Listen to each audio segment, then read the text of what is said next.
반갑습니다. 기초 특강 시작합니다. 첫 번째 강의로 겹받침의 발음법 이렇게 준비해 봤는데요. 우리가 그 중고등학교 때 문법 영역은 상대적으로 덜 공부하는 그런 항목이고, 그러다 보면은 조금 낯설고 부담을 느끼는 그런 측면도 있습니다.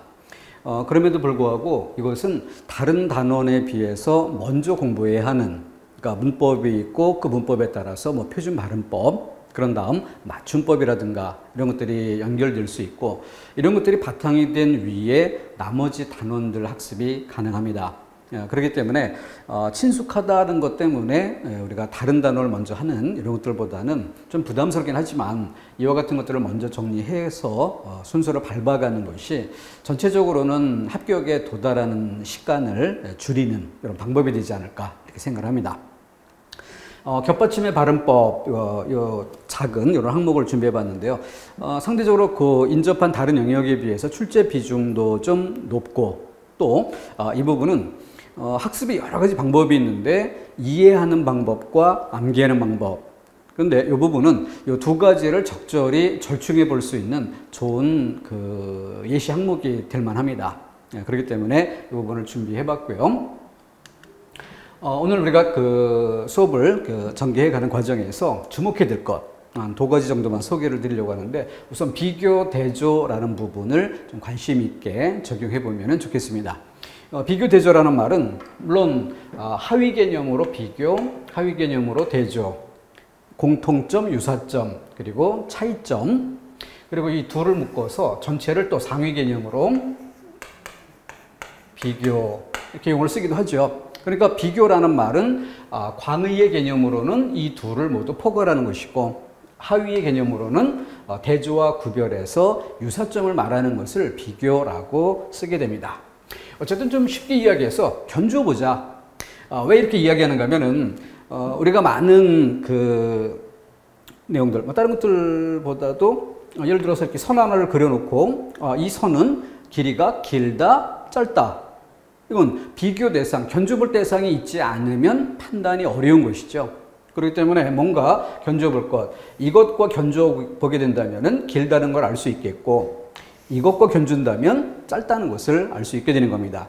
이와 같이 우리가 다뤄야 할 말, 또 학습 내용, 이런 것들이 대부분 비교 대조를 통해서 그 의미 영역이 명확해지고 정확하게 이해될 수 있는 측면이 많다. 그렇기 때문에 적극적으로 활용하자, 이런 뜻이고요. 조금 더 의미를 좁혀서 이렇게 문제를 풀어가는 이런 과정에서 예를 들어서 이해로 정리할 부분도 있고 암기로 정리할 부분도 있어요. 그런데 우선은 공부할 거리가 될 수 있는가?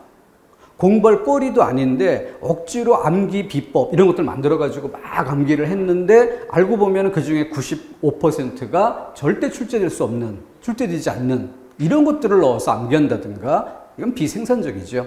그렇기 때문에 우선 암기를 하든 이해를 하든 공부할 만한 가치가 있는가, 이것을 양적인 면에서 줄이는 작업이 제일 먼저 이루어져야 하지 않을까. 자, 예를 들어서 1번 선택지에 리을 비읍 받침에 대한 발음법을 묻고 있는데요. 지금 선택지에는 비읍 받침으로 대표음으로 발음한 경우를 제시하고 있습니다. 그런데 여덥 맞을까 틀릴까 이렇게 생각한다는 것은 역시 어려울 수 있다. 왠지 느낌상 맞는 것 같기도 하고 틀린 것 같기도 하고 뭔가 어색한 듯한데, 그렇다고 틀리다라고 단정 짓기에는 뭔가 좀 석연치 않은, 자신감이 없는 이런 경우들이 생길 수 있다는 거죠. 그랬을 때 이런 것들을 가볍게 리을 비읍 두 개 겹받침을 사용하고 있으니까 한 번은 앞에 것에 기대어서 여덜, 또 한 번은 비읍 받침으로 여덥, 이렇게 시각적으로 아예 써놓고 견줘보는 거죠. 여덜, 여덥, 여덜, 여덥. 그렇다면 어느 게 더 상대적으로 자연스럽고 어느 게 더 덜 자연스러운지 또는 부자연스러운지 이런 것들을 상대적으로 구별하는 것은 쉽지 않을까. 밑에 있는 것도 역시 마찬가지입니다. 리을 비읍인데 밟지 마, 밟지. 그럼 똑같이 밟지 비읍으로 밥지, 밟지 마, 밟지 마. 이 이 두 개를 지금 이것만 놓고 보면은 헷갈릴 수 있어요. 이렇게 두 가지 양성을 모두 직접 써두고 눈으로 직접 보면서 똑같은 느낌을 가지고 견주어 볼 때 자연스러운 것과 그렇지 않은 걸 구별할 수 있는 것이지, 그렇지 않고 이런 상태에서 보게 되면 어때요? 뭔가 찜찜한 느낌이 있으면서도 이미 눈에 보인 이것에 자꾸 이끌려가는 그런 측면이 나타납니다. 이것 때문에 그 일상생활에서는 절대 헷갈리지 않을 만큼 편안하고 자연스럽게 올바른 발음으로 발음하든 이런 사람들도 여기 보면 시각적으로 끌려가면서 혼동을 주게 되는 것입니다.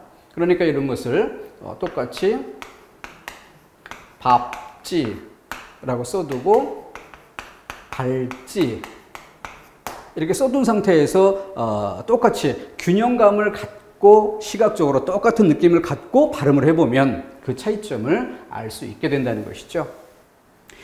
예를 들어서 4번 같은 경우에 입에 근데 뭔가 좀 이상한 느낌이 들 것 같지만, 그럼 예를 들어서 입에 이게 아니라면 뭐예요? 입에 물. 이게 좀 어색한다? 근데 입에 물? 더 어색하다.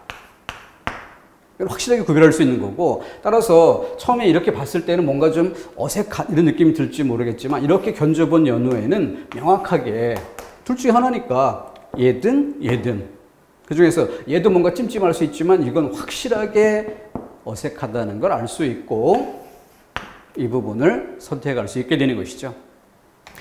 이와 같은 경우에 답을 내는 것은 아주 최하 난이도 정도라고 볼 수 있을 것이고 쉽게 구별할 수 있는데, 그 중에서 나머지 부분에도 뭔가 좀 두 가지 형태를 다 견뎌봤음에도 불구하고 둘 다 그럴듯한 찜찜함이 남는다라고 하면은 그 단어를 표시해 두고 따로 암기할 거리로 암기 목록에 넣어둔다든가 이런 방법을 취하는 것이 좋습니다. 자, 또 이번에도 역시 마찬가지인데요. 리얼로에서 예를 들면 뭐 가을 단풍이 불다, 기억으로 가을 단풍이 북다, 불다, 북다 어느 게 자연스러운가라는 것은 쉽게 구별이 될 수 있을 것이고요. 밝고 밟고,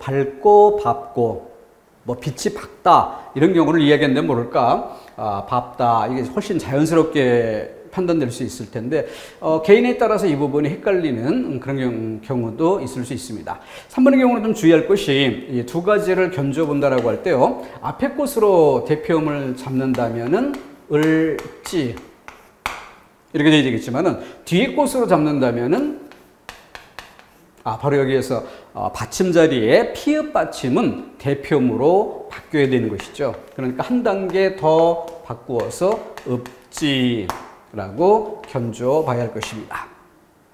자, 이런 방법으로서 내가 답을 쉽게 낼 수 있는 것과 답이 명확하게 정해졌다라고 하더라도 나머지 세 개의 선택지가 아주 분명하게 무시해도 좋을 만큼 명확한지, 아니면 조금 더 뭔가 혼동의 여지가 있을 듯한지, 그에 따라서 추가로 암기할 만한 거리가 있으면 그것도 더 표시해 두는 것도 좋을 것입니다. 자, 이와 같은 방법으로 일단은 양을 줄여야 한다는 것이죠. 그렇게 줄여놓은 상태에서 줄기잡기로 원리 이해로 해서 양을 줄여나갈 부분 빼고 그런 연후에 최종적으로 정말 암기해야 되는 암기 노트 또는 뭐 단어장 이런 데 들고 다니면서라도 암기해야 될 거리를 선별해 가고 양을 줄여갈 수가 있게 되는 것이죠. 자, 다음 두 번째로 오늘 강의에서 주목해야 될 방법으로서 전체와 부분의 관계를 주목하자. 이것은 우리의 많은 학습들이 출제 경향을 분석하는 여러 가지 방법이 있는데, 대체로 대단원, 중단원, 소단원 이렇게 출제 비중을 나눠볼 수가 있습니다. 근데 소단원으로 출제 비중을 파악을 했다 손치더라도 그것을 좀 더 면밀하게 살펴보면, 예를 들어 우리가 시험을 치르게 될 때는 어느 특정한 한 가지 직종을 목표로 해서 시험을 치르게 되는데요, 그 직종만의 기출문제를 모두 모아봅니다. 그리고 한 10년치 정도를 정리를 해봐요. 문법이다, 문법 중에서 우문론이다 또는 표준발음법이다. 도표상으로는 수치가 거의 매년 출제되는 것처럼 이렇게 나올 수도 있어요. 근데 그것을 좀 더 세밀하게 이렇게 살펴보면은 완벽히 최소 단위에서 동일한 항목이 반복적으로 출제되는 경우는 극히 드물다는 걸 알 수 있습니다. 그래서 인접한 그런 영역으로 유사 영역으로 조금씩 넘어가면서 출제가 되는 것이죠. 물론 한 해 시험을 직종거리지 않고 여러 직종을 두루두루 모두 막 난다. 그러면은 그 세밀한 한 부분이 꽤 여러 번 출제된 것처럼 보일 수도 있어요. 그런데 실제 특정한 직종만 놓고 본다면은 아주 최소 단위의 소항목이 반복적으로 출제되는 경우는 흔하지 않다. 그러니까 그 항목이 중요하다고 하더라도 인접된 영역으로 얼마든지 출제 포인트가 옮겨갈 수 있다는 것이죠. 그래서 전체 속에서 지금 내가 공부하는 이 부분이 어느 만큼의 위치에 놓여 있는가, 어느 만큼의 중요성을 띠는가 라는 것을 항상 알고 있어야 하는 것입니다. 지하철만 타고 다니다 보면은 지상에 나왔을 때 방향 감각을 상실한다든가, 자동차를 운전해도 내비게이션만 따라서 운전을 계속하든 이런 사람들은 내비게이션이 없으면 길을 찾기가 참 어려운 이런 것처럼 방향감을 상실하는 그런 상황이 될 수 있다는 것입니다. 전체 속에서 지금 이 부분이 어느 만큼의 위치이며 어떤 중요성을 띠는가라는 것을 점검하는 것은 학습의 가장 기본적인 자세입니다. 자, 그래서 표준 발음법을 한번 쭉 한 페이지로 그림을 그려봤어요. 1항에 총칙, 표준 발음법 전체에 관련된 것을 설명하는 이런 내용이 나오고요. 그리고 2항부터 5항까지 표준 발음법이 우문론, 자음, 모음에 관련되어 있는 것들이죠. 그러다 보니까 가장 기초 재료인 자음과 모음 그 자체에 대해 언급하는 것들이 앞부분에 나옵니다. 그리고 그 뒤에 이어지는 것이 장단음의 발음, 받침의 발음. 오늘 이 시간에 우리가 주목할 포인트로 잡은 것이 바로 이 부분인데, 그 외에도 동화 또는 사이소리 이런 부분들이 있습니다. 표준 발음법에서 가장 중요하고 출제 빈도가 높은 3대 항목이라 잡으면은 장단음 무시할 수 없고요. 특히 직종 중에서는 서울시 쪽에서도 비중이 좀 월등히 높았던 그런 성향이 있습니다. 암기할 것도 많은 부분이죠. 그래서 여기는 그 쓰임새가 장음과 단음의 차이로부터 의미가 구별되는 이런 것들이기 때문에 일종의 그 동음이의어 한자 공부할 때 말소리는 같지만 그 안에 한자 표기가 다르고 그래서 뜻이 전혀 다른 이런 말들을 견주어 공부해야 되는 것처럼 그런 성격이 아주 강한 부분입니다.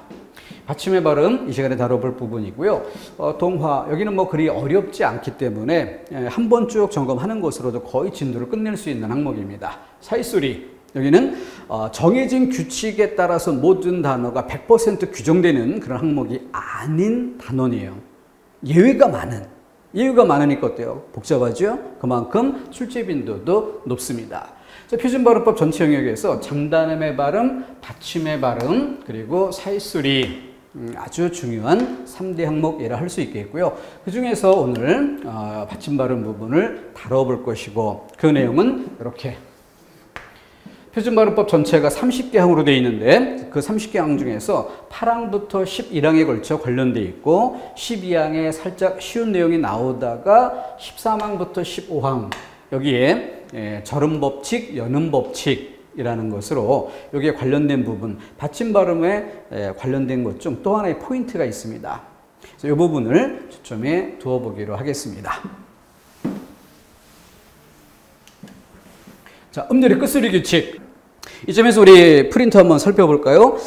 우리가 그 앞에 비교 대조를 통해서 양을 줄여보자 라고 얘기했던 부분 문제 2개를 살펴봤는데 두 번째 페이지에 있었죠. 그래서 실전 문제 5개 중에서 7개 중에서 앞에 두 문제를 앞에 칠판에 제시를 해서 비교 대조를 통해 양을 줄여보는 이런 것들에 대해서 이야기했는데 일단 1페이지 내용 쭉 살펴볼게요. 출제 비중이 높다. 그렇기 때문에 기초 강의에서도 다뤄볼 만큼 중요 가치가 있다. 그런데 이 겹받침의 발음 인접한 주변에 장단음이란 영역도 있고 사이소리라는 부분도 있다는 것 더 같이 생각해 주면 좋겠습니다. 자, 해결 방법. 이론을 10회 이상 반복 암기한다. 또는 사례를 5회 이상 연습한다. 많이 공부해야 된다는 뜻으로 그냥 가볍게 이해해 두시고요. 그런데 암기라는 말을 강조해 보긴 했으나 그 전에 두 단계가 더 있습니다. 첫 번째 단계는 뭐예요? 아까 말씀드렸던 것처럼 비교 대조를 통해서 양을 좀 줄여주는 작업. 내가 절대 헷갈리지 않을 부분들이 꽤 많습니다. 이런 부분을 다 빼내고 공부할 만한 거리를 골라서 공부를 해야 되는 것이죠. 그리고 두 번째는 뭐예요? 문법 이론에 따라서 줄기잡기를 하고 그 줄기잡기의 연장선에서 이 겹받침의 발음처럼 직접 출제가 되는 항목을 점검했을 때 줄기잡기로 양을 줄여버릴 수 있는 학습의 범위를 지어나갈 수 있는 이런 항목들이 굉장히 넓습니다. 그 두 가지 작업을 하고 그리고 남은 것 그에 대해서 이렇게 암기 위주로 마무리를 한다 이런 뜻이에요. 그래서 그 골라지고 남은 엑기스라고 할 수 있죠. 자, 10회 이상 반복 암기하고 또 5회 이상 사례에 직접 적용하는 그리고 또 문제를 풀어보는 이런 작업들이 뒤따라야겠다. 다음 세 번째 문제 내려가 보면 필수 이론이라고 했어요. 필수 이론. 근데 이 부분은 거기 뭐 그 리을 비읍 이것이 자음과 만날 때 이런 조건을 제시했고 동그라미 2번으로 가면 넙둥글다 또는 넙죽하다, 넓적하다 이런 단어를 제시했어요. 그리고 동그라미 3번으로 갔을 때는 리을 기역 또는 뭐 리을 미음, 리을 피읍 등등 이런 것들을 쭉 제시하고 있는데 이 부분은 관련 이론이라는 측면에서 한번 다뤄보도록 하겠습니다. 자, 여기는 우문론에서 오늘 수업 진행하는 부분에 관련된 내용을 원리 그대로 체계를 제시를 해보는 부분입니다. 자생적 우문 변화라는 용어가 등장했어요. 좀 이따 살펴보기로 하겠고요. 음절의 끝소리 규칙. 음절이라고 하는 것은 한 글자 한 글자를 얘기하는데 편의상 한 글자라고 하지만 좀 더 문법적으로 정확히 규정할 때는 발음을 기준으로 판단하는 것이지 표기, 시각적으로 보는 모양새의 한 글자가 아닙니다.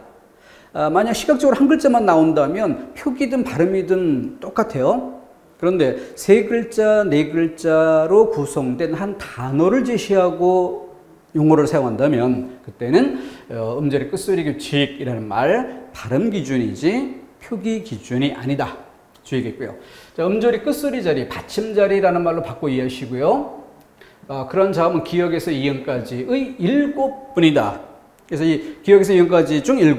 자, 밑에 다시 한번 제시해 봤는데 기역에서 이음까지는 본래 8개죠. 그 중에 흐릿한 색으로 표시한 시옷이 빠진다는 뜻입니다. 자, 요 7개. 따라서 이들 이외의 받침을 가진 형태소가 단독으로 발음될 때 그럼 단독이 아니라는 건 뭐예요? 뒤에 무엇인가가 올 때란 조건이죠. 그럼 뒤에 뭔가가 올 때 어때요? 앞말의 받침이 이렇게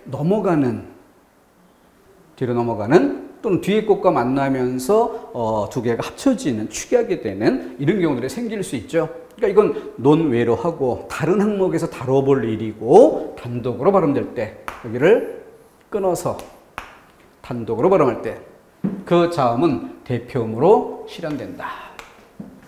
자, 기본적으로 7개. 근데 그것 이외, 요것 이외의 것. 자, 그것이 단독으로 발음될 때란 조건 기억하시고요. 바로 여기 있는 것으로 실현된다. 그래서 이와 같이 정리를 해볼 수 있습니다. 시옷을 뺀 7개. 근데 이것이 아닌 그 이외의 받침을 가진 형태소가 올 때 쌍기역이나 키역은 기역으로, 피읍은 비읍으로, 그처럼 시옷부터 히읗까지 이 모두 디귿으로 대표음으로 실현되는 것이죠. 그러니까 이걸 표기해 본다면 디귿 받침의 낫, 곡식의 알갱이를 나달이라고 하죠. 이렇게 하면 풀베는 낫. 또 지읒 같은 경우에는 오호라는 의미가 되겠고 이건 뭐예요? 앞면 그리고 나타. 자, 이 모든 것들이 발음상 대표음 디귿으로 실현되는 것이죠.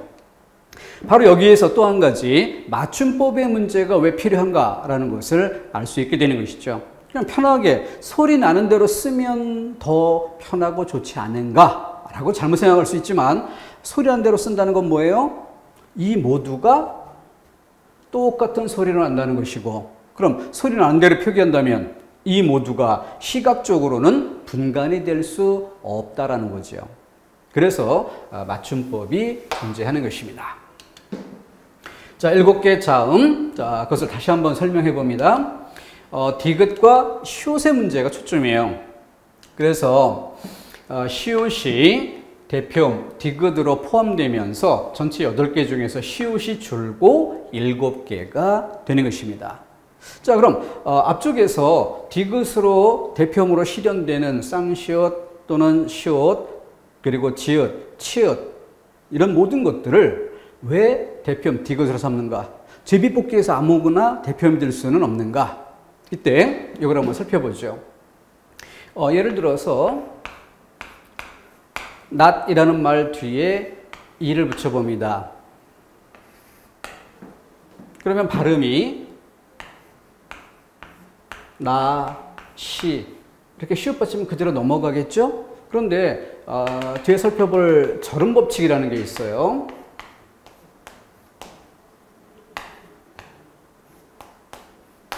어떤 실질 형태에서 안 이런 것들이 온다.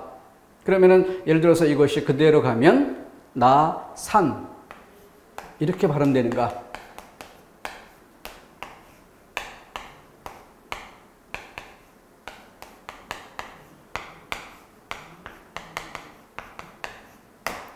이렇게 발음되는가? 이걸 살펴보면은 이렇게 되지 않고 이렇게 소리가 나는 것을 알 수 있고, 바로 이와 같은 걸 통해서 시옷과 디귿 중에 대표음은 디귿으로 소리가 난다. 소리의 근거가 있다라는 것을 분명하게 알 수 있게 되는 것입니다.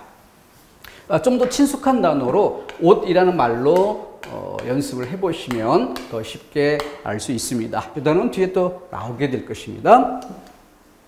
자, 그런데 표기의 대표는 시옷이다.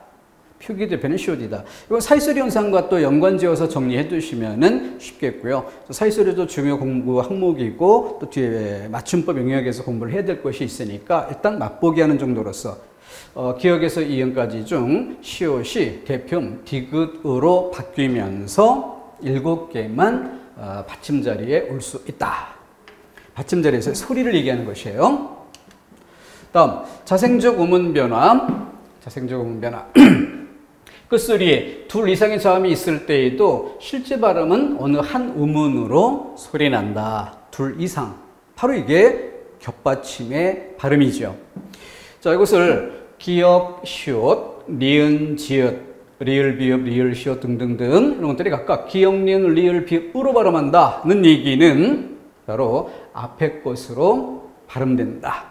겹받침 중 앞에 것이 대표음이 되는 경우라는 말로 바꾸어서 정리해 두시고요. 리을, 기역, 리을, 미음, 리을, 피읍은 각각 기역, 비음, 비읍으로, 얘네들은 뭐야? 겹받침 중 뒤에 것이 대표음이 되는 경우입니다. 자, 그렇기 때문에 대체로 앞에 것이 대표음이 되는 경우가 많기 때문에 앞에 것을 빼고 다음 좀 헷갈릴 수 있는 그런 것들로 이 리을이 앞에 있는 것들이 문제예요. 리을이 겹받침 중 앞에 놓이는 이런 것들이 문제다. 위에도 보면은 리을이 대표음이 되는 것들이 있어요. 그래서 이런 부분들을 한꺼번에 묶어서 견뎌볼 수 있도록 하는 것이 좋겠고, 또 비읍이 앞에 놓이는 이것도 예외가 많은 항목이기 때문에 이것도 주목해야 할 것으로 꼽아야겠습니다. 자, 그리고 밑에 이제 새로운 용어로 중화라는 말이 등장하는데, 중화는 자생적 변화보다 결합적 변화에서 두드러지게 나타난다. 서로 다른 두 가지의 차이점이 제거되고 중간의 성질로 통합되는 것, 이것을 중화라고 하는 것이죠. 대표음이 되는 과정에서는 이와 같은 현상이 수반됩니다. 그래서 자투리 용어 정리입니다. 크게 진지하게 볼 부분은 아니고 가볍게 지나가는 페이지. 음운의 변화를 여러 기준에 따라서 나눠 볼 수 있어요. 조건에 따라서 구별하는 방법.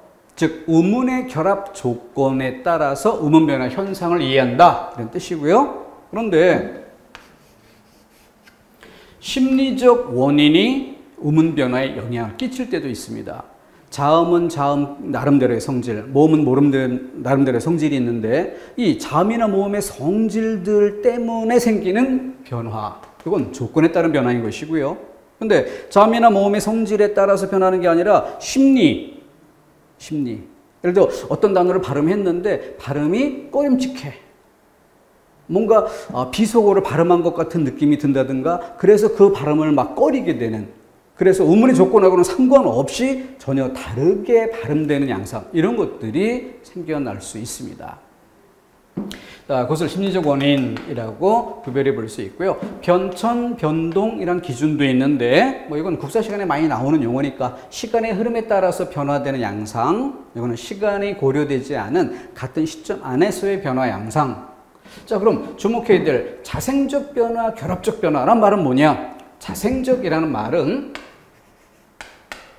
혼자서라는 말로 이해하십시오. 혼자서. 결합적, 만나서죠. 그러니까 혼자서는 다른 것에 영향을 받지 않는 조건이 되는 것이고, 만나는 어떤 다른 대상의 영향, 여기 있을 수밖에 없겠죠. 그 영향을 받아서 변화되는 것, 이것을 결합적 변화라고 부르는 것입니다. 일단 결정적, 수위적이라는 용어가 있는데, 결정적이라는 것은 이렇게 조건 따위를 고려한다면 특정 조건이 주어졌을 때 그 조건 안에서 100% 동일한 변화 방향을 나타내 주는 것, 결정적 100%예요. 수위적은 똑같은 조건이 주어진다 해도 단어에 따라 차이가 있다. 단어에 따라 다르다. 그때그때 다르다. 이런 뜻이에요. 자, 이 정도 용어, 자투리 용어 정리 한번 짚어봤고요. 다시 본론으로 이어갑니다. 결합적 의문 변화 두 번째. 7개의 끝소리 이외의 자음은 자음으로 시작되는 형태소이거나 모음으로 시작되는 실질 형태소와 결합될 때, 자음으로 시작되는 형태소이거나 모음으로 시작되는 실질 형태소와 결합할 때 그 소리가 정해진 대표음으로, 이건 앞쪽 페이지에서 살펴봤던 대표음으로 실현된다. 자, 그럼 이걸 다르게 견줘본다면 뭐가 될까요? 자음으로 시작되는 형태소를 생각해 봅시다. 예를 들어서 리을 비읍이 있어요. 그런데 자음으로 시작된 형태소이거나 그러면은 뒤에 오는 형태소가 이렇게 고, 이런 식으로 자음이 있다는 거죠. 자음이 있다는 얘기는 뭐예요? 앞에 받침이 뒤로 이어질 수 없다. 끊어지는 거죠. 그러니까 뒤에 이어질 수 없는, 다른 것에 영향을 받을 수 없는, 아까 앞쪽 페이지에서 봤던 용어로 이야기한 뭐예요? 뭔가 다른 걸 만나는 결합적인 그런 방식보다는 혼자서, 결합이 아니라 혼자서 변하는 이런 성질의 조건이다. 그것과 같다. 이렇게 바꿔 이해해 주시면 되죠. 자, 문제는 이 모음으로 시작되는 형태소예요. 그래서 예를 들어 옷이라는 말을 모음으로 시작된다는 건 뭡니까? 초성에 있는 이응은 모양새 때문에 채워준 것이지 실제 소리값이 없는 것이죠. 자음의 자격이 없습니다. 비어있는 거예요. 비어있으니까 얼마든지 이것은 뒤로 넘어갈 수 있는 이런 조건이 되는 것입니다. 그런데 그와 같이 모음으로 시작되는, 이걸 다른 말로 바꾸면 뭐예요? 초성에 자음이 없는, 이걸 또 다른 말로 또 한번 바꾸면 앞말의 받침이 연음될 수 있는, 뒤로 넘어갈 수 있는 이런 뜻이죠. 자, 모음으로 시작되는 초성에 자음이 없는, 초성 자리가 비어있는, 그래서 앞말의 받침이 뒤로 넘어갈 수 있는 이란 말로 바꿔 이해해 주시면 되는 겁니다. 그런데 그런 조건에서 뭐일 때? 실질 형태소일 때, 실질 형태소라는 말은 비교되죠. 형식 형태소가 있죠. 우리말의 형식 형태소에 뭐가 있어요? 조사, 어미, 접사가 있는데 뭐 이와 같이 이제 새로 이 페이지를 공부하는 과정에서 등장한 새로운 용어, 이거는 용어만 써두십시오. 그러면 뒤에 관련된 페이지가 나오겠죠? 뒤나 앞에. 그러면 나중에 이제 공부를 반복하는 과정에서 해당된 부분을 찾았어. 그럼 나중에 몇 페이지 이렇게 써두고, 그래서 조사, 어미, 접사 그 페이지 찾아가서 궁금하면 찾아보고 돌아오면 되는 것이죠. 그래서 조사, 어미, 접사를 형식 형태소로 한다. 그거에 대조되는 실질 형태소. 조사, 어미, 접사 뺀 나머지 요소를 실질 형태소라고 한다. 실질적인 뜻이 있는 말. 그러니까 옷 뒤에 이거는 조사예요. 조사이니까 형식 형태소입니다. 그런데 실질 형태소인 안, 목적격 조사 을로 바꾸면 위에 것과 같은 조건이 되겠죠. 형식 형태소니까. 그때는 앞말이 받침 뒤로 넘어갑니다. 옷이, 옷을. 그런데 오산, 경기도 오산? 이건 지명일 리도 없고 그렇게 발음되지 않는다는 걸 알 수 있죠. 그래서 끊어서 발음하는, 끊으면 어떻게 돼? 대표음으로. 그렇게 대표음으로 나온, 그런 다음 디귿이 넘어가서 오단이라고 소리가 나게 되는 것이죠. 그러니까 결국은 연음이 되지만 그대로 연음이 되는 것과 1단계 절음한 다음 2단계 연음이 되는, 그러니까 위에 것을 연음이라고 한다면 밑에 것은 절음 후에 연음, 이렇게 구별을 할 수 있죠. 근데 이제 용어는 위에 것과 아래 것을 견주어 말해야 되니까 뒤에 것을 잘라내고 연음 법칙, 절음 법칙 줄여서 말하면 되는 것입니다. 자, 뒤에 다시 한 번 더 살펴보기로 하겠고요. 지금 여기 읽어본 부분 다시 한번 보도록 합시다. 7개 끝소리 이외의 자음, 대표민 기억에서 이음까지 7개 이외의 것은 자음으로 시작되는 형태소이거나 다른 말로 초성의 자음이 있어서 앞말의 받침이 뒤로 넘어갈 수 없는.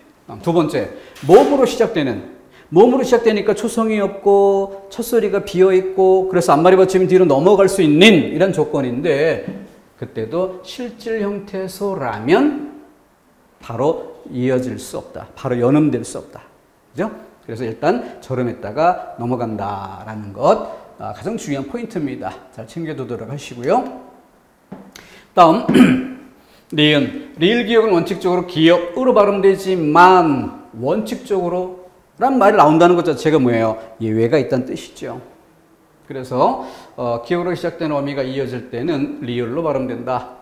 자, 리을 기억이 기억으로 발음된다는 건 뭐예요? 리을 기억 중 뒤에 글자 기억이 대표음이 된다는 겁니다. 그런데 기억으로 시작되는 어미, 기억으로 시작된다는 조건 하나가 있고요. 어미라는 조건 하나가 있습니다. 이 두 가지 조건이 동시에 만족할 때, 그래서 밑에 봤다.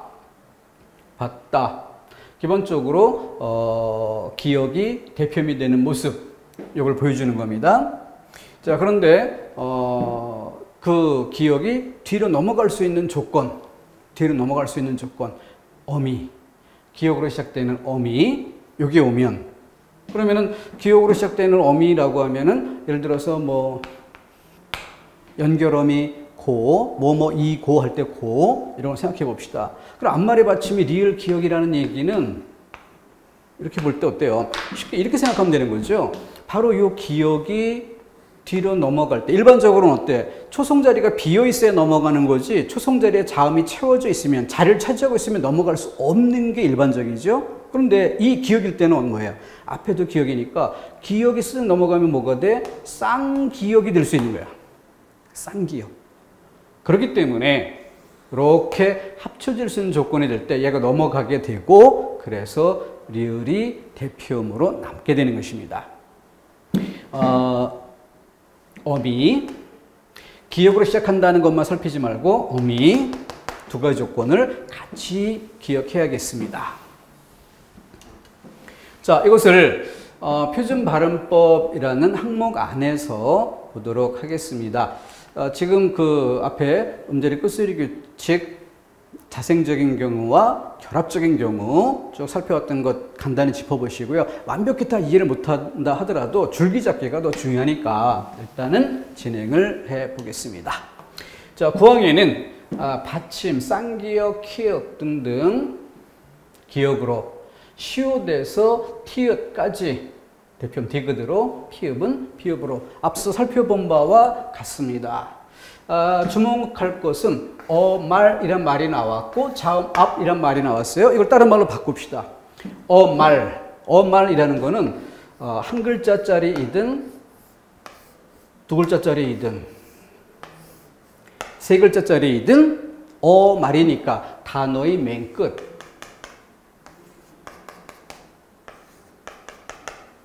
자, 이걸 다른 말로 비교되죠. 그게 뭐예요? 바로 뒤에 이어지는, 뒤를 얘기합니다. 뒤에 이어지는 형태소에 초성이 없는, 초성이 없다는 것은 비어있는, 비어있다는 건 뭐야? 앞말의 받침이 넘어갈 수 있는 이런 뜻이죠. 그런데 뒤에 만나는 조건을 말하지 않았어요. 어말. 이게 없는 겁니다. 그러니까 결국 여기서 끝날 수밖에 없죠. 나뭇잎 할 때 잎. 뒤에 조사 을이 온다면 나뭇잎을 피읍 받침이 넘어갈 수도 있을 겁니다. 근데 뒤에 있는 형태소가 없다면 받침이 받침자리 그대로 소리가 나야 되니까 대표음으로 갈 수밖에 없죠. 그러한 기본적인 얘기일 뿐입니다.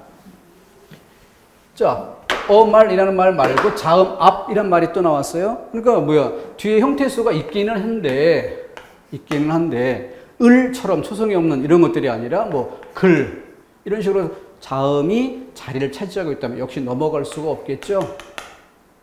그래서 이 두 가지 모두 결국 받침이 뒤로 넘어갈 수 없는,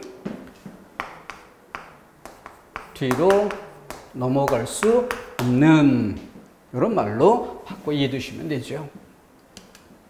자, 다음 10항에는 기역, 시옷, 니은, 지읒 등등등 어말 또는 자음 앞에서 다시 또 등장했어요. 어말이거나 자음 앞, 다른 말로 바꿔야죠. 바로 뒤로 넘어갈 수 없는 그런 조건에서 기역, 니은, 리을, 비읍으로 발음한다. 그 중에 출제 포인트 넓다, 리을, 비읍은 예외가 많습니다. 자, 밑에 다만 밥은 리을, 비읍, 밥은 자음 앞에서 밥으로 발음하고 자음 앞이니까 뭐예요? 다음에 초성이 있으니까 앞말의 받침이 넘어갈 수 없는, 그래서 맨 끝소리 비읍까지 온전히 발음이 되어서 비읍이 대표음이 됩니다. 그런데 넙 이건 밤 같은 경우에 비읍으로 발음한다. 그래서 밥다, 밥소, 밥지. 자, 주목해야 될 게 뭐예요? 뒤에 자음 앞에서란 조건이 있으니까 뒤에 있는 자음 이걸 같이 챙겨주면서 대표음을 확인해야 되는 것이죠. 결합 조건은 그대로. 그래서 이 조건을 한눈에 바라보면서 내용을 정리해야 그게 머릿속에 이해도 동시에 되는 것이지, 그렇지 않으면 말 그대로 줄기 잡아 양을 줄여 놓을 것을 줄이지 않은 상태에서 모조리 암기하는 그런 불편함이 따르게 됩니다. 자, 넙죽하다, 넙둥굴다 모두 비읍이 대표음이 되는 경우를 보여준 예입니다. 자, 다음 넘어가서 10이랑 겹받침 리을, 기역, 리을, 미음 등등 어말 또는 자음 앞에서 어말, 자음 앞 이런 조건 기억하시고요. 그래서 어말이니까 단어의 맨 끝 뒤로 넘어갈 수 없는 조건이죠. 자음 앞. 뒤에 다른 형태수가 결합됐지만 초성의 자음이 있기 때문에 자리를 차지하고 있기 때문에 앞말의 받침이 넘어갈 수 없다. 넘어갈 수 없을 때 기역, 미음, 비읍으로 기역, 미음, 비읍, 피읍의 대표음 비읍으로 바뀐 것이죠. 그러니까 뭐야? 뒤에 것이 대표음이 된다라는 조건입니다. 자, 다만 용언의 어간 발음, 리을 기억은 기억 앞에서 리을로 발음한다. 자, 여기서 기억 앞에서 해봤었죠. 기억 앞에서. 그럼 여기는 뭐야? 앞에 리을 기억인데 이 기억이 있잖아. 뒤에 자음이 있지만 이 기억은 넘어갈 수 있다. 왜냐하면 얘와 얘가 만나 쌍기억을 이룰 수 있기 때문에 넘어갈 수 있다라는 특이한 조건이죠. 주의하실 점, 용언의 어간의 발음. 용언의 어간의 발음. 그러니까 맞다라고 할 때 리을 기억, 개를 만나서 얘가 뒤로 넘어가면 깨로 쌍기억이 될 수 있으니까 맑게. 원래는 기억이 대표음이 돼야 되는데 이 조건에서 기억이 넘어가서 결합할 수 있으니까 그래서 묽고 얽거나 기억이 넘어가는 조건, 용언의 어간 발음 주목하십시오. 다음, 자, 결합적 음운 변화에서 이번엔 절음 법칙과 연음 법칙, 앞서 언급해온 내용들이 있으니까 그 점 참고해 두시면 쉽게 구별이 될 수 있습니다. 먼저 밑에 거 보죠. 연음 법칙. 받침 다음에 모음으로 시작되는 형식 형태소가 올 때, 자, 이 말을 다른 말로 바꿔봐야죠. 모음으로 시작되는 초성이 없는, 초성 자리가 비어있는, 그래서 앞말의 받침이 넘어갈 수 있는 형식 형태소 주목하시고요. 받침이 다음 음절 첫 소리로 발음되는 음운 법칙. 뒤로 이어진다. 뒤로 이어진다. 그러니까 이 뒤에 이어질 만한 조건 꼭 챙겨두도록 해야 되겠죠? 초성이 없어야 됩니다. 형식, 형태에서 이어야 합니다. 꼭 기억해 두시고요. 자, 거기 비춰서 절음 법칙, 절음 끊는다라는 거죠. 그런데 앞에 언급을 해봤습니다. 절음으로 끝나는 게 아니라 궁극적으로는 연음으로 이어진다. 그러나 처음부터 바로 이어지는, 한 단계에서 바로 넘어가는 것과 구별해서 일단 끊어서 대표음이 된 이후에 넘어간다는 차이점이 있었죠. 자, 받침 다음에 왜? 받침이 있어야 얘기거리가 되죠. 앞말에 받침이 없으면 이 모든 게 얘기거리가 없어요. 넘어갈 수 있는 게 없으니까. 일단 받침이 있어야 되고 그 받침 다음에 모음으로 시작되는 초성 자리가 비어있는, 앞말의 받침이 넘어갈 수 있는 실질 형태에서, 여기 포인트죠. 그때 받침이 연음되지 않고 영원히 연음되지 않고가 아니라 일단 바로 연음되지 않고, 한 단계에서 바로 연음되지 않고 1단계는 끊었다가 대표음이 되었다가 그 다음 결국엔 연음은 되죠. 자, 그 차이점. 그래서 연음 법칙 먼저 점검한 뒤에 절음 법칙의 개념을 이해해 두도록 하십시오. 자, 화면을 멈춰두고 봐도 좋을 정성이 느껴지는 필기 항목이죠. 자, 위아래 비교 대조할 수 있도록 적어봤고요. 해상도가 좀 떨어지긴 하는데 그래도 여러분들이 점검해야 될 포인트가 한눈에 보일 수 있도록 색을 넣어봤습니다. 자, 옷 뒤에 이가 온다는 것, 옷 이 주격조사, 조사는 형식 형태소. 그래서 바로 한 단계에서 연음이 됩니다. 겹받침일 때, 겹받침일 땐 뒤에 것이 넘어가는 게 기본이에요. 니은, 지읒 중에 뒤에 초성 자리가 비어있기 때문에 뒤에 있던 지읒이 넘어가서 앉아. 앞말에는 니은 받침으로 발음되고 지읒은 뒤로 이어져 발음됩니다. 그랬을 때 닭 뒤에 을이 오면, 을이 뭐예요? 목적격 조사, 형식 형태소. 형식 형태소니까 어떻게? 겹받침의 뒤에 글자가 넘어간다. 달글. 그래서 여기에 앞에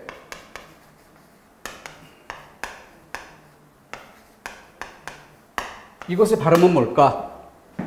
통달글, 통다글.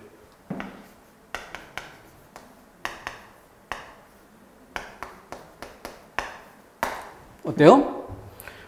그럴듯하게 느껴지는, 그런데 알고 보니 틀린. 바로 여기에서 암기가 아니라 이해가 필요하고 원리 원칙에 따른 정리가 중요하다는 것을 알 수 있죠. 이 문제가 공무원 시험에 출제됐을 때 뭐 거의 전멸했다라고 할 정도의 전설적인 문제였습니다. 암기만 처음부터 이제 그게 쉽다고 생각하고 처음부터 무작정 암기로 덤벼들었던 사람들이 전멸했던 대표적인 문제죠. 자, 부억을, 여기는 을 역시 똑같이 형식 형태소입니다. 겹받침은 뒤에 자음만 연음된다.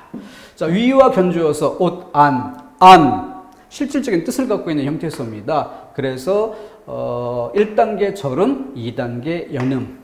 1단은 대표음이 됐다가 궁극적으로는 연음이 될 수밖에 없다. 흙 뒤에 위 아래 실질적인 뜻이 있죠.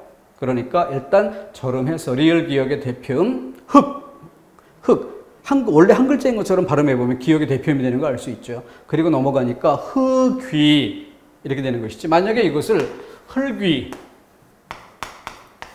이렇게 발음한다면 이건 뭐예요? 뒤에 것을 위에 것처럼 형식 형태소로 간주한 잘못이죠.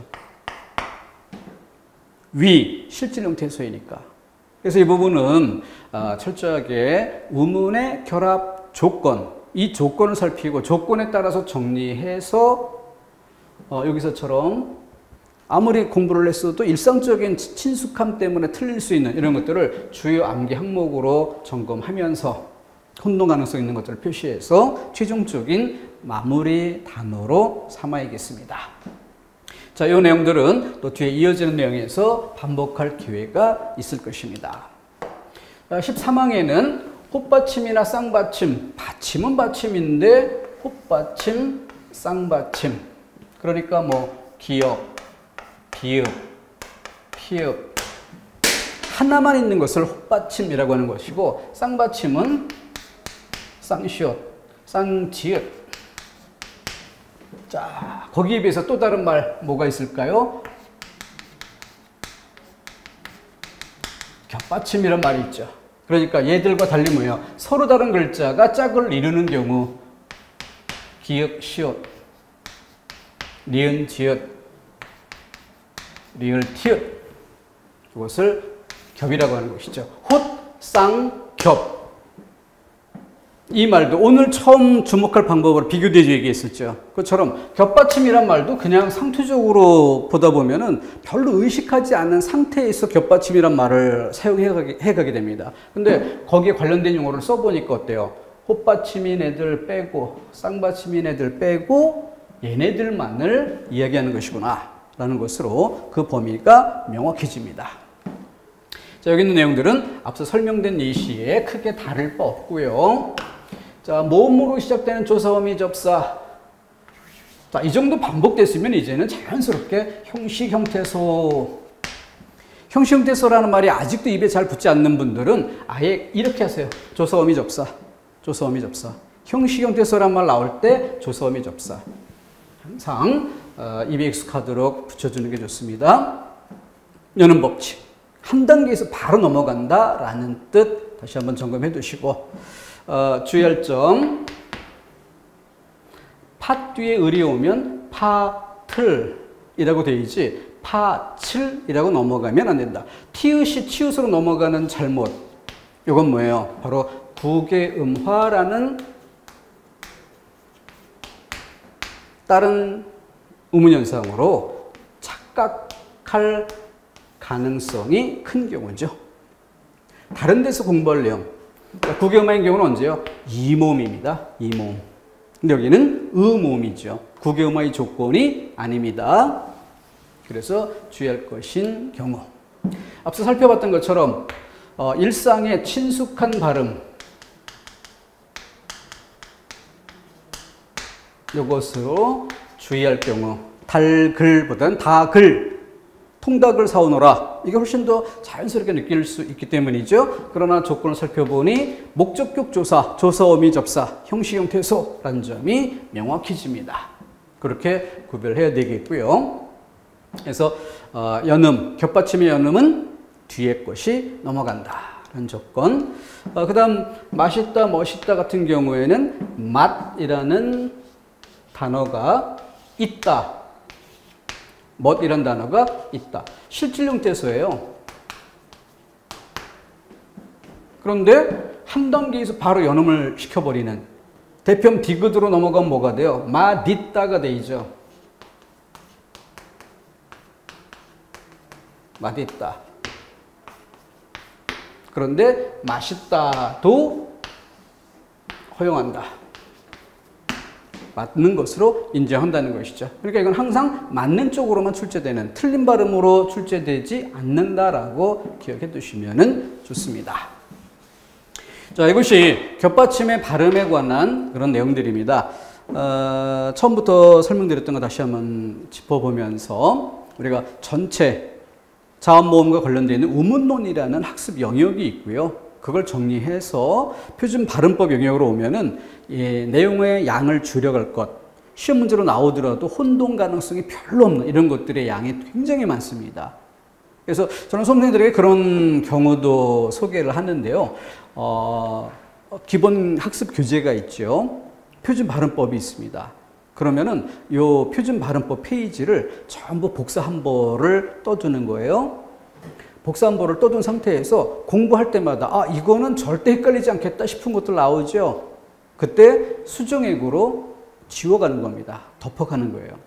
우리가 보통 필기할 때 자꾸 공부할 뭔가를 거리를 적는 것만 생각하는데 적는 것만이 아니라 절대 공부할 필요가 없는 어떤 경우에도 헷갈리지 않을 것들 수정액으로 지워나가는 겁니다. 시간이 흐르면 어떻게 될까요? 그 많은 페이지가 썰렁하게 비어있겠죠. 그만큼 남아있는 것들 좀 더 자신감을 가지고 대할 수 있지 않을까. 같은 싸움에서도 내가 이걸 할 수 있을까? 나 국어 못하는데 문법 어려운데 이런 마음가짐 가지고 공부하는 경우와 그 넓은 페이지에 대부분이 지워지고 일부 단어만 남아있는 싸움에서 정서적 우위를 점할 수 있겠죠.